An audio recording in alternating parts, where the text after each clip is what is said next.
Halo Oxyfellows, kembali lagi bersama kami Oksigen. Jadi di video ini kami akan bahas topik yang seru banget nih, yaitu tentang transplantasi jantung. Jadi bagaimana sih sebenarnya sejarah perkembangan jantung di dunia? Jadi pada tahun 1905, Karel dan Gusteri memulai ide ini dengan melakukan transplantasi jantung donor ke leher seekor anjing. Namun pada saat itu, jantung yang didonorkan tidak mampu menopang sistem sirkulasi dan hanya bertahan selama 2 jam. Walaupun demikian, Karel dan Gusteri ini telah menciptakan teknik bedah baru untuk menganastomosis pembuluh darah kecil yang seterusnya akan digunakan dalam proses transplantasi jantung. Pada tahun 1933, Mayo Clinic melakukan transplantasi jantung heterotopik pada anjing, di mana prosedur transplantasinya merupakan penyempurnaan daripada prosedur sebelumnya. Dari transplantasi ini, anjing tersebut dapat bertahan sekitar 4 hari. Pada prosedur ini ditemukan bahwa dalam proses transplantasi sangat penting untuk menghindari distensi ventricle, emboli udara, serta pencegahan trombosis dengan pemberian heparin pada pasien. Selain itu, hal yang ditemukan adalah bahwa kegagalan dalam transplantasi tidak hanya soal masalah prosedur operasi, tetapi juga bisa masalah biologis berupa rejeksi daripada si donor organ itu. Terus pada tahun 1960, Lauer dan Chambre melakukan transplantasi ortotopik jantung pada anjing yang menggunakan cardiopulmonary bypass dan juga hipotermia topikal untuk penjagaan si donor jantung ini. Anjing tersebut bertahan jauh lebih lama daripada sebelumnya, itu antara 6 sampai dengan 21 hari. Lalu mati karena rejeksi daripada si donor itu. Pada awal 1960-an, imunosupresan ditemukan. Hal ini menjadi sebuah hal yang baik karena dapat memitigasi masalah rejeksi yang selama ini menjadi salah satu kendala. Pada tahun 1967, transplantasi jantung pada manusia pertama kali dilakukan di Afrika Selatan. Lalu pada tahun 1970, masalah rejeksi dan infeksi oportunis masih menjadi kendala yang menyebabkan banyak rumah sakit yang memilih untuk berhenti melakukan transplantasi jantung.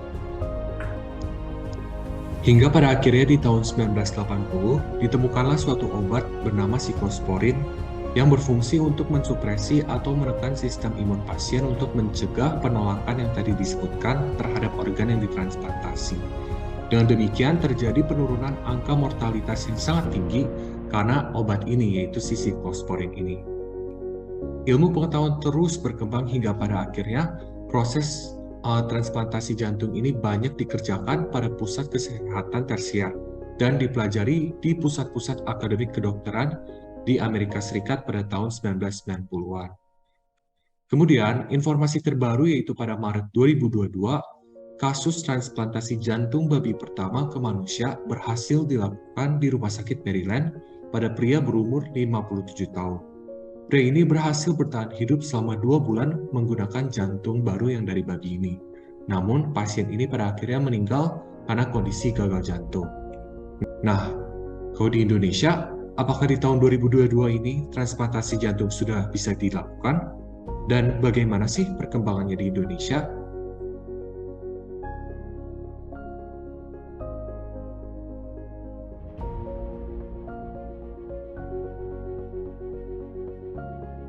Iya, soal rencana semuanya memang kita ada rencana. Apalagi setelah Komunitas Transplantasi Nasional menunjuk Rumah Sakit Harapan Kita sebagai satu-satunya rumah sakit yang bisa melakukan transplantasi jantung. Tapi itu tidak sebenarnya sebegitu saja mendapatkan istilahnya predikat boleh melakukan transplantasi jantung.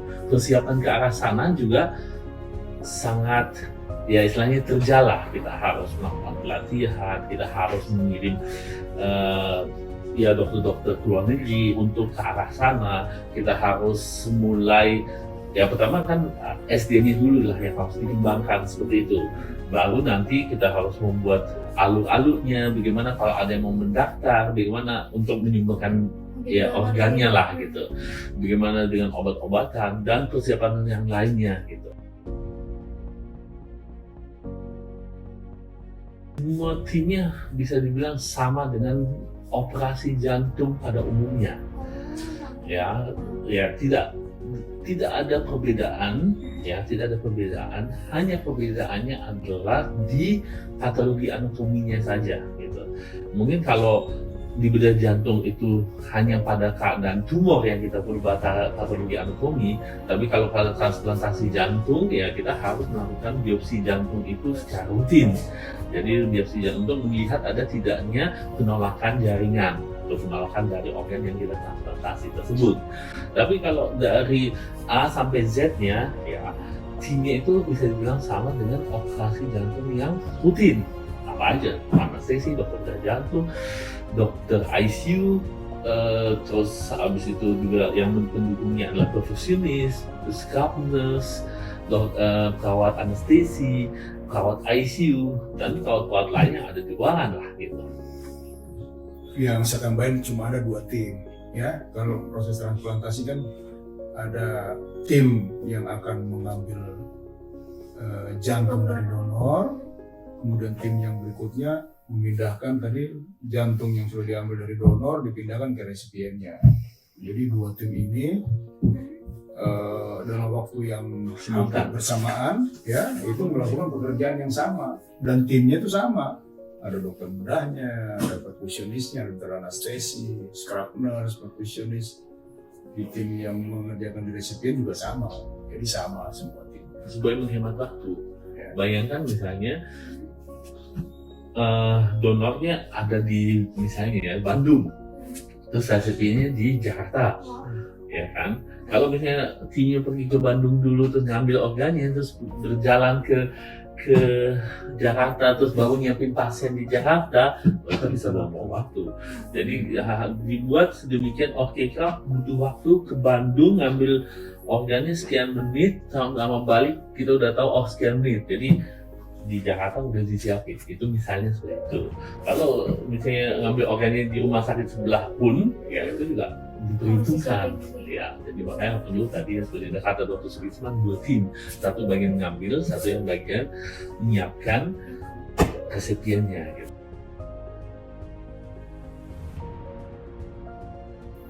Problem terbesarnya justru masalah non medis, masalah hukum, masalah aspek legalnya. Kan transplantasi jantung itu kan berasal dari donor yang orang mati. Beda dengan transplantasi ginjal misalnya yang dari donor hidup. Nah itu problemnya. Adat istiadat kita, kemudian problem hukum kita yang berlaku di negara kita ini berbeda dengan apa yang terjadi di luar negeri. Ya, di luar negeri itu orang baru lahir mungkin sudah disodorin surat perjanjian atau apapun, kalau misalnya pada badan dia atau dia terjadi sesuatu, dia akan mendonorkan organ di badannya untuk penderitaan. Nah, di kita kan belum ada. Jadi perangkat-perangkat hukum seperti itu yang harus disiapkan di Indonesia. Karena jangankan persoalan transplantasi, ya, persoalan amputasi aja. Mungkin kamu sering lihat, mungkin kalau jaga UGD, ya kan, ada traumatik amputasi yang dokter bilang ini harus dipotong kakinya, tapi keluarga nggak setuju. Biarin aja dong kakinya biar dia mati, yang penting kakinya ada. Nah, jadi hal-hal seperti ini itu akan lebih ekstrim lagi kalau di jantung. Coba Anda bisa bayangkan orang mati, kita ambil jantungnya. Nah, itu yang pertama, itu masalah hukum. Yang kedua masalah transportasi apa segala macam. Nah, ini kan harus sinergi antara masing-masing bagian. Kamu bisa bayangin nggak, misalnya di sana terus macet, jalanan apa segala macam. Jadi masih itu PR yang cukup berat. Jadi ini lintas sektoral, lintas bidang. Kalau untuk medisnya mungkin nggak ada masalah, mungkin dari kami bisa belajar, bisa pendidikan, bisa itu nggak masalah. Tapi masalah di luar medis itu jauh lebih berat dibandingkan masalah medisnya. Itu dulu deh. Ya, apalagi misalnya kita di Indonesia yang ada pemikiran seperti itu. Kalau misalnya dikaitkan dengan agama, Arab Saudi melakukan transplantasi jantung, Malaysia juga melakukan transplantasi jantung. Jadi misalnya kalau dibilang karena mungkin hubungannya dengan agama, ya seperti itu. Jadi dengan banyak negara Islam yang melakukan transplantasi jantung. balik lagi soal hukum lagi gitu yang tadi sudah diungkap oleh Dr. Sudirman. Di negara-negara maju atau Eropa dan Amerika itu memang ada, misalnya kayak di Jerman ya, itu di sini akan ada tertulis bahwa bila kecelakaan atau meninggal bisa kita centang, satu, saya ingin menyumbangkan organ-organ saya, dua, atau poin kedua, saya ingin menyumbang misalnya hanya jantung saya, mata saya, atau apa bisa. Poin ketiga, saya tidak mau menyumbang organ saya. Yang tanda tangan di SIM tersebut. Jadi begitu terjadi kecelakaan, kamu melihat SIM-nya dan akan melakukan apa yang diinginkan oleh si penderita atau penderita kecelakaan tersebut. Di Indonesia juga agak susah itu. Jadi walaupun misalnya si pendonor ingin menyumbang organnya, ya tetap kita harus minta izin ke keluarganya. Kalau ada mungkin omnya, walaupun om jauh bilang enggak boleh, nggak jadi nih, gitu. Ya seperti itu, ya. Yang tidak ada, kita menghargai keinginan si pendonor, gitu. Karena tetap keluarga yang ini. Karena kan si pendonor mungkin udah mati pada otak, atau apa dan yang lainnya. Secara hukum juga berbeda, kayak di beberapa negara kayak Spanyol gitu, kalau nggak salah Singapura juga gitu. Itu justru terbalik. Kalau kita tidak menolak transplantasi, organ kita dibolehkan untuk dilakukan transplantasi. Jadi ada dua hukum, harus aktif ingin mendonor, sama satu lagi aktif menolak mendonor. Ya, jadi kalau Anda tidak menolak dan tidak ada statement Anda tidak menolak, organ itu akan didonorkan. Seperti di beberapa negara kayak Spanyol, ada saya lupa negara mana aja gitu. Ya sebenarnya kan banyak operasi, dan kita harus lihat kausa dari jantungnya kenapa kok memburuk ya pastilah udah dilakukan segala macam untuk menghindari supaya jantungnya jangan tambah memburuk lah keadaannya sampai akhirnya kehilangan nyawanya si pasien. Ada juga beberapa opsi operasi yang dapat dilakukan yang mungkin berurusan dengan high risk, ya risiko tinggi. Jadi ya karena kita nggak punya opsi kan, nggak mungkin kita bisa memberi pilihan kepada pasien. Ya oke, keadaan bapak nggak baik, kita bisa masukin ke dalam daftar transplantasi. Nah itu kan nggak bisa. Yang ada kita ini ada kemungkinan operasi seperti ini gitu, ada operasi seperti ini. Tapi risiko tinggi. Tapi kalau Anda tidak dioperasi, ya kemudian akan lebih meninggal. Tapi kalau dioperasi misalnya yang prosedur-prosedur yang mungkin masih bisa dilakukan, ya risikonya tinggi. Sehingga ya itulah pilihan yang ada di bagian bedah jantung. Pilihan lain kan ada obat, pilihan dari misalnya cardiac resynchronization therapy gitu kan. Nah itu kan untuk pasien-pasien misalnya yang memang gagal jantung ya.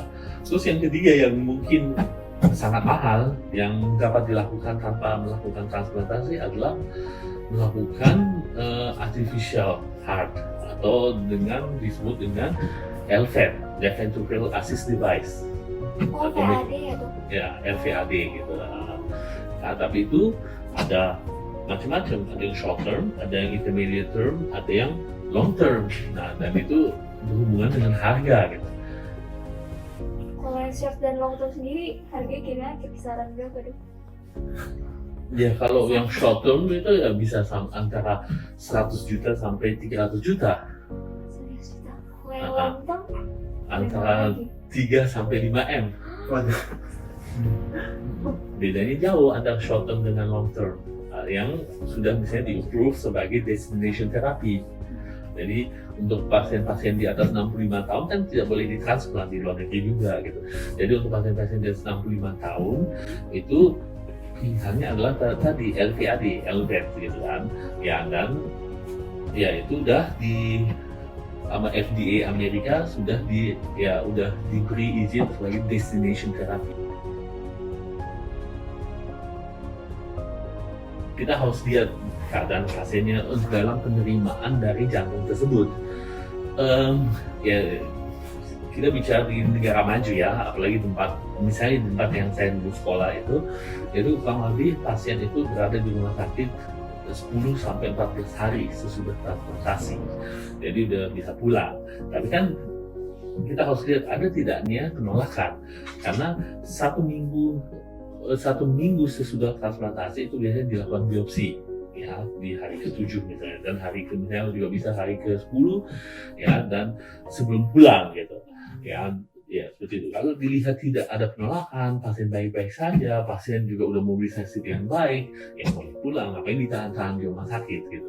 Tapi kalau misalnya terjadi penolakan ya bisa-bisa nanti kita harus kasih obat untuk mencegah penolakan yang lebih lanjut atau mengurangi penolakan tersebut, ya akhirnya jadinya lama untuk di rumah sakit.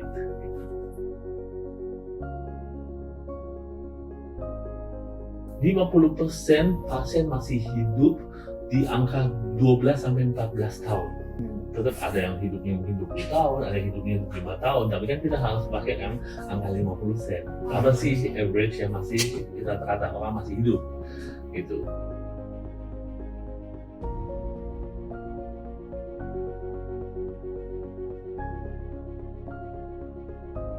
Ya, tidak ada infeksi, ya dan tanda kutip tidak ada kalau ini kan kita ngomongnya soal jantung ya tidak ada kelainan jantung lah di jantungnya. Jangan sampai dia pernah dia dulu pernah operasi ASD dulu, atau dia dulu pernah apalah kelainan jantung apa gitu. Dia pernah ganti katup, ya nggak mungkin lah. Walaupun baik-baik saja katupnya, tapi jantungnya, tapi kan udah punya katup mekanik misalnya di dalam sini, nggak mungkin juga itu dipakai gitu.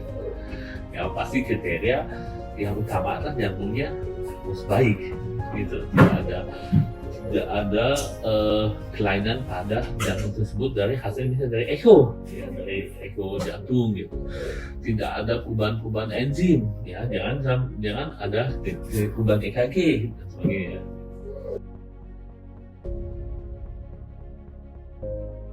Yang resipien yang diperiksa aliran paru-parunya, tapi kalau yang donornya ya kemungkinan kan pasti baik gitu. Kalau dia nggak ada riwayat misalnya shunting, tidak ada riwayat pH dan sebagainya, kan kita udah tahu gitu, bahwa besar pada echo pun kita bisa nilai bahwa jantungnya baik-baik saja. Karena akan berbeda kalau ada misalnya hipertensi pulmonar pada si resipien. Nah itu nggak bisa kita lakukan begitu saja transplantasi jantung. Dan pilihan berikutnya adalah transplantasi jantung dan paru untuk penderita tersebut yang punya hipertensi pulmonar. Ada pilihan satu lagi yang jantung si resipiennya dan langsung donornya dijadiin satu. Dijadiin satu gimana? Maksudnya gimana dijadiin satu? Ya dimasukkan, jadi jantung si resipien itu tidak dikeluarkan. Jadi untuk melawan hipertensi pulmonar, tapi sudah ditinggalkan. Jadi lebih baik lakukan jantung dan paru. Jadi dua-duanya gitu ya. Tapi kalau misalnya jantung resipien yang nggak diangkat, dok, itu jantung donor mau dihubungin ke pembuluh darah gimana, dok? Iya, ada tekniknya. Ada tekniknya.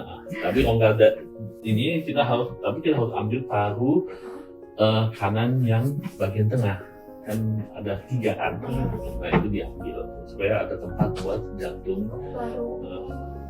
yang barunya. Gitu. Ini lobusnya hilang, satu. yang kanan nggak apa gitu. Karena masih ada 4, kan ada 5 semua. Diambil 1 dan salah.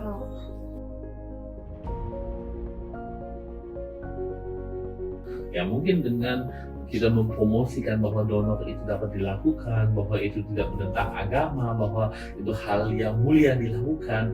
Nah, itu mungkin akan membuka mata masyarakat Indonesia untuk bisa mendonorkan organnya. Karena kan ya buat apa juga dia bawa organ itu ke liang kubur, padahal dia bisa menolong banyak orang. Mungkin dari Dokter Sumiswa ada tambahan? Ya, transplantasi itu kan puncak dari pelayanan bedah jantung. Ya. Nah sayangnya puncak pelayanan bedah jantung itu bersinggungan dengan bidang lain yang susah kita intervensi, ya kan? Sehingga pelayanan transplantasi itu harus dikomando oleh negara. Jadi negara yang harus jadi head pimpinan untuk menyelesaikan persinggungan yang bidang lain itu. Karena kalau kita dokter juga yang mengurusi hal seperti itu kan nggak mungkin. Jadi perlu sinergi dari bidang lain untuk menyelesaikan aspek budaya, aspek agama, aspek aturan perundang-undangan, yang semua itu harus dibereskan. Selain itu aspek infrastrukturnya, SDM-nya, termasuk apa istilahnya, transportasi apa segala macam, ya. Harus ada sistem yang terintegrasi dalam hal mobilitas warga, mobilitas tenaga kesehatan yang mengurus tentang hal itu, ya. Karena tanpa ada itu semua itu mustahil program itu bisa jalan, ya. Jangankan jauh-jauh mikir tentang transplantasi, mikirin orang ambulans ngantar jenazah, ngantar orang sakit, dihalang-halangi oleh lalu lintas yang lain atau apapun itu kan pemandangan sehari-hari. Kita nggak mikir dari helikopter, karena itu kan menyangkut ini bangunan semua harus disesuaikan. Jadi kita boleh bermimpi ke arah sana, ya. Pengetahuan Anda tahu tentang hal sana, tapi banyak PR yang harus dibereskan. Karena kalau menyangkut hal medis aja, kami dokter Dudi belajar itu bukan hal yang sulit, tapi beyond problem itu bidang lain apa segala macam, nah itu yang sulit kita pecahkan, ya kan? Kalau di luar negeri kan itu sudah terintegrasi baik tuh, sistemnya udah baik, jadi ada ambulans datang ngantar transplant apa segala macam itu bisa berjalan dengan baik. Ya, tapi sulit itu kan nggak mustahil. Ya, tapi tidak mustahil itu boleh. Itu mimpi kita tuh supaya itu bisa terlaksana, ya kan? Nah, supaya bisa terlaksana karena ya itulah puncaknya itu pelayanan itu. Mungkin di zaman kalian nanti lah, ya kalian yang muda-muda yang ini ya bisa melaksanakan itu, ya kan? Baik, terima kasih banyak Dr. Dudi, Dr. Sudisman atas perkataannya.